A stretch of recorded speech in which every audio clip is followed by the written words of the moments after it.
Hello, నేను CS రావు. ప్రతి ఎన్నికకు సంబంధించిన ఫలితాలు కొన్ని ఇండికేషన్స్ ఇస్తూ ఉంటాయి. తాజాగా ఆంధ్రప్రదేశ్లో కానీ తెలంగాణలో కానీ వచ్చినటువంటి ఎమ్మెల్సీ ఎన్నికల ఫలితాలు ఎలాంటి ఇండికేషన్స్ పార్టీకి ఇస్తున్నాయి అనే దాని మీద మనం విశ్లేషణ చేసుకుంటే కనుక ఆంధ్రప్రదేశ్లో యూత్ ఇప్పటికీ కూడా తెలుగుదేశం పార్టీ వైపు ఉంది అని చెప్పచ్చు. ఎందుకంటే రెండు గ్రాడ్యుయేట్ నియోజకవర్గాలకు సంబంధించినటువంటి ఫలితాలు, ఒక టీచర్ కాన్స్టిట్యున్సీకి సంబంధించినటువంటి ఫలితం, ఈ మూడు చూస్తే కనుక యువత చదువుకున్నటువంటి వాళ్ళు ఇప్పటికీ కూడా పూర్తి స్థాయిలో చంద్రబాబు నాయుడు గారి నాయకత్వాన్ని, చంద్రబాబు నాయుడు గారి యొక్క పరిపాలనని విశ్వసిస్తూ ఉన్నారు అని చెప్పి మనం చెప్పచ్చు. ప్రధానంగా ఈ ఎన్నికల మీద గ్రూప్ 2 ఎగ్జామ్కి సంబంధించినటువంటి ఎఫెక్ట్ పడుతుందేమో అనేటువంటి ఒక ఆందోళన ఉండేది పోలింగ్కు ముందు. అలాగే జీవీ రెడ్డి, ఫైబర్ నెట్ మాజీ చైర్మన్, ఆయన పార్టీకి రిజైన్ చేశారు, తెలుగుదేశం పార్టీకి. ఆయన ఎఫెక్ట్ ఏమైనా ఉంటుందేమో అనేటువంటి ఒక ఆలోచన కూడా కూటమి వర్గాల్లో కలిగింది. దానికి కారణం ఏంటంటే ఆయన రాజీనామా చేసిన తర్వాత ఆయన వెంటబడ్డారు, ఆయన తోటి ఫాలో అయిపోయారు చాలామంది.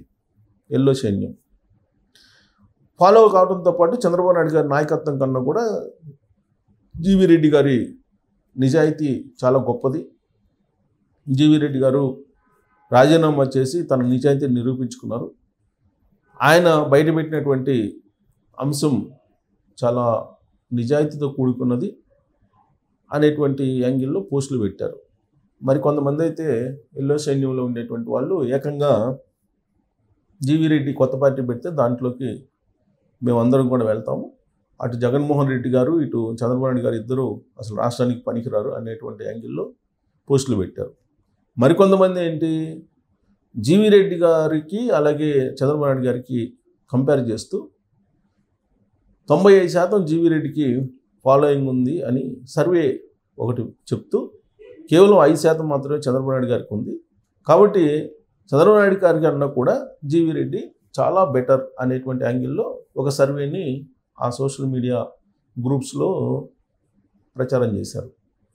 ఇంకొంతమంది ఏం చేశారు, మళ్ళీ ఆయన్ని పిలిచి బ్రతిమలాడో బామాలో ఏదో ఒక రకంగా తెలుగుదేశం పార్టీలోకి తీసుకురావాలి, లేదంటే గ్రాడ్యుయేట్ కాన్స్టిట్యున్సీల్లో చాలా ప్రభావం పడేటువంటి అవకాశం ఉంది అని సోషల్ మీడియాలో విపరీతమైనటువంటి గ్రూప్లో ట్రోల్ చేశారు. అసలు ఆయన్ని తీసుకొచ్చి ఎమ్మెల్సీ ఇవ్వాలి తెలుగుదేశం పార్టీ, ఆయన్ని తిరిగి తీసుకొని ఎమ్మెల్సీ, ఇప్పుడు ఎమ్మెల్యేల కోటాలు ఎమ్మెల్సీలు 5 ఉన్నాయి కదా, వాటిలో ఒకటి జీవీ రెడ్డికి ఇచ్చి సత్కరించాలి, జీవీ రెడ్డికి గౌరవం ఇవ్వాలి, అప్పుడే తెలుగుదేశం పార్టీ నిలబడుతుంది అని ఎల్లో సైన్యంలో ఉండేటువంటి కొన్ని గ్రూప్స్ ట్రోల్ చేశాయి. ఇదంతా హడావుడి చూసిన తర్వాత చంద్రబాబు నాయుడు గారు డైరెక్ట్గా సోషల్ మీడియా వాళ్ళతోటి మీటింగ్లు పెట్టాల్సినటువంటి పరిస్థితి వచ్చింది. పెట్టి అసలు ఏం జరుగుతుంది సోషల్ మీడియాలో అనే దాని మీద ఆయన రివ్యూ చేసుకోవాల్సిన పరిస్థితి. లాస్ట్కి ఆంధ్రజ్యోతికి సంబంధించినటువంటి ఎండి రాధాకృష్ణ గారు కూడా తన కొత్త పలుకులో జీవీ రెడ్డి గురించి ప్రస్తావించాల్సిన పరిస్థితి ఏర్పడింది.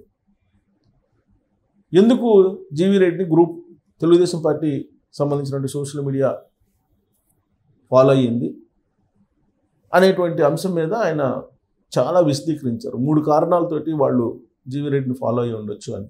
ఒకటి, జగన్మోహన్ రెడ్డి గారిని చూసి భయపడిపోయి ఫాలో అయ్యి ఉండొచ్చు.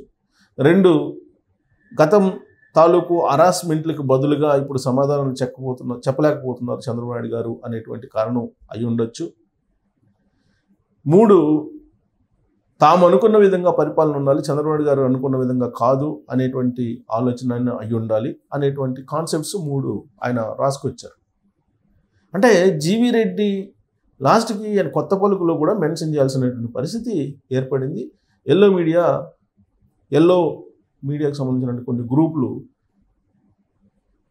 జీవీ రెడ్డిని ఆకాశానికి ఎత్తేసాయి. దీంతో అసలు ఒకానొక సమయంలో తెలుగుదేశం పార్టీలో ఉండేటువంటి వాళ్ళే గ్రాడ్యుయేట్ ఎలక్షన్లో ఏమన్నా అవుతుందేమో అనేటువంటి ఒక ఆందోళన చెందారు. ఆ సమయంలో నేను ఒక సంస్థ చేసినటువంటి సర్వేని బయట పెట్టడం జరిగింది. పైనీర్ అనేటువంటి సంస్థ సర్వే చేస్తే ఆ సర్వేని నేను అప్లోడ్ చేస్తే సోషల్ మీడియాలో నా మీద వ్యతిరేకంగా ట్రోల్స్ చేశారు. ఎల్లో మీడియాలో ఉండేటువంటి కొన్ని గ్రూపులు, మీ సర్వే తప్పు, ఖచ్చితంగా తెలుగుదేశం పార్టీ అభ్యర్థులు ఓడిపోయే అవకాశం ఉంది అనేటువంటి యాంగిల్లో నా మీద ట్రోల్ చేశారు. సీన్ కట్ చేస్తే ఇప్పుడు ఏమైంది? ఫలితాలు చూస్తే చంద్రబాబు నాయుడు గారు 2024 ముందు ఎంత స్ట్రైక్ రేట్తో ఉన్నారో ఆయన పరిపాలన కూడా ఇప్పుడు అంతే స్ట్రైక్ రేట్తో ఉందని చెప్పి యూత్ నిరూపించారు. గ్రాడ్యుయేట్ కాన్స్టిట్యున్సీలు అంటే యూతే కదా, గ్రాడ్యుయేట్స్, నిరుద్యోగులు వీళ్ళంతా ఉంటారు కదా. మరి చంద్రబాబు నాయుడు గారిని సామాన్య ప్రజలు, గ్రాడ్యుయేట్స్ ఆదరిస్తున్నటువంటి సమయంలో తెలుగుదేశం పార్టీకి సంబంధించినటువంటి కొంతమంది గ్రూపు సభ్యులు మరి ఎందుకు జీవీ రెడ్డి వెంట పడ్డారు అనేది ఒక అంశం. సరే, అదంతా అయిపోయింది, ఫలితాలు వచ్చాయి.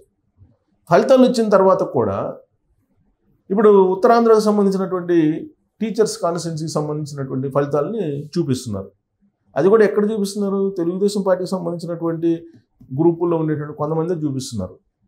శ్రీనివాసం నాయుడు అయిన అతను కూటమికి సంబంధించినటువంటి అభ్యర్థి కాదు కదా అని చెప్పి అంటున్నారు. పోనీ వైఎస్ఆర్ కాంగ్రెస్ పార్టీ మద్దతు పలికినటువంటి అభ్యర్థి అది ఆయన చెప్పండి.